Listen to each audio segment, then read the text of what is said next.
Grabe ang mga bad news ngayon sa rain or shine. Bukod sa hindi maganda ang simula ng rain or shine ngayong PBA Philippine Cup na kung saan ay 0-3 na sila ngayon sa standing, ay mawawala pa ang kanilang big man na si Kit Dato matapos itong magkaroon ng stage 2 MCL injury. Ayon sa report na nakuha ni Dato ang injury sa laban nila kontra Barangay Ginebra. Grabe ang problema ngayon ng rain or shine. Dahil bukod kay Dato ay pinagmulta ng 20,000 pesos etong si Coach Yeng Giao matapos nitong murahin ang referee sa nakaraang laban nila kontra Meralco Bolts. Bukod kay Kit Dato ay out din ang sophomore ng Phoenix Fuel Master na si Tyler Tio dahil nagkaroon din ito ng ankle sprained injury. Matatandaan ay out din si Tio sa nakaraang laban nila kontra Barangay Ginebra dahil sa injury. Ayon sa kanilang team manager, naaabutin pa ng ilang linggo ang recovery ni Tyler Tio.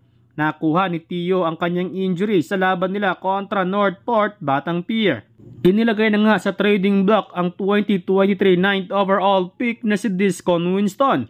Kahit decente ang ipinakitang performance ni Winston ngayong Philippine Cup na kung saan ay in 4 games nakapagtala ito ng 54 points, 21 out of 39 mula sa field habang may 40% sa 3-point area.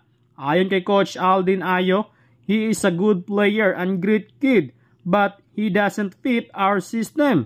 Noong nakaraan ay interesado nga ang Blackwater kay Winston, kaso na-steal nila mula rain or shine etong si Ray ng Bata. Sa ngayon ay 0-4 na ang Converge at mukhang sila ang makakuha ng first overall pick.